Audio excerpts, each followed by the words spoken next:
Welcome to Lesson 5, the second of 3 videos for our topic on taxes. Well, there's no getting around it. The U.S. tax code is very complicated. There's no way to make you an expert in 1 lesson, 10 lessons, or even 100 lessons.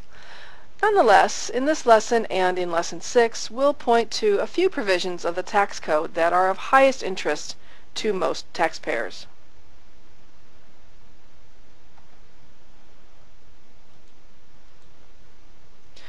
As we discussed in the last lesson, tax rates are defined by taxable income and the type of taxable unit. In other words, your filing status. The tax rates are progressive. This means that the greater your taxable income, the higher your tax rate. So let's look at an example. Let's take a married couple with a taxable income of $50,000 per year. Remember, this is after deductions, exclusions, etc. This couple owes taxes at a rate of 10% on the first $17,400 of their income. This comes to $1,740.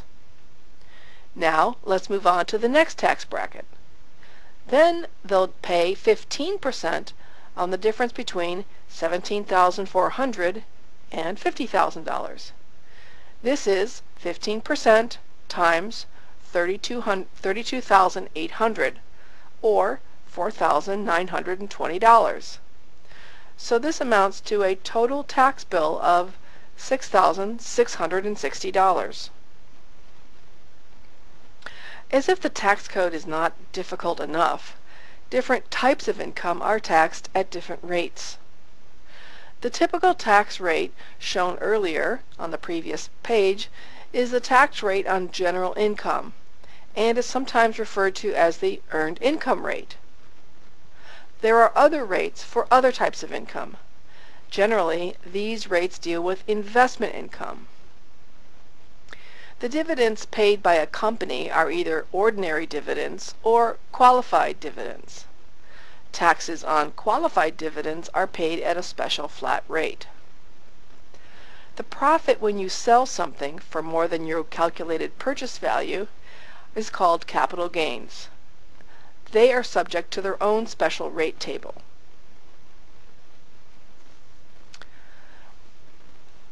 Let's look at a few items pertaining to gifts and inheritance. As you can see, the recipient of the gift pays no taxes on the gift generally. The giver of the gift may incur taxes under the estate and gift tax rules. Don't forget, the gift retains the basis of the giver or the donor unless the property was sold at a loss. Depreciation is the system by which a business can expense capital equipment as an ordinary business expense. For example, if a business buys a truck, it is only allowed to claim the expense associated with this purchase over time. If the business sells the truck, the basis on the truck is reduced by the amount the business took as an expense. Depreciation is a factor that affects capital gains income.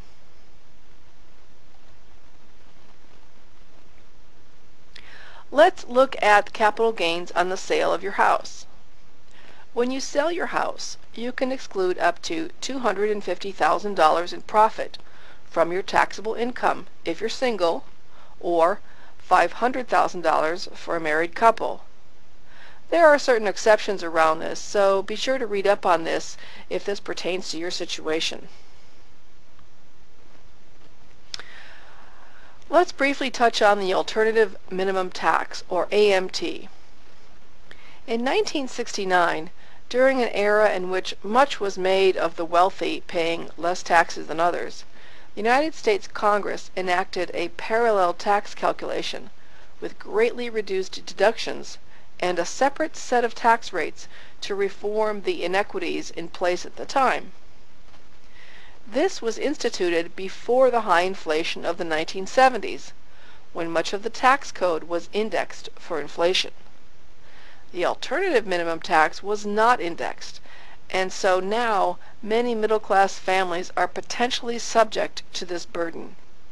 For years now, Congress has enacted annual patches to the original provisions of this law. The deductibility of home mortgage interest is certainly a favorite of many Americans. But as with all things tax-related, it's not as simple as it sounds. The interest that is deductible is acquisition and improvement debt plus $100,000. So, if you had paid down your mortgage to $50,000 and then borrowed $125,000 to pay off your credit card or your car loans, the interest on $25,000 would not be deductible. Given all the moving pieces in the tax code, it is little wonder that there are ways you can reduce your tax bill. These 5 Ds will help you look for ideas. Let's take them one by one. Deductions. Take all the deductions and credits you can reliably take. Keep the receipts that justify them. This is especially true if you run some sort of business yourself. Diversions. Take steps to make investments from which the returns will escape taxation or be taxed at a reduced rate.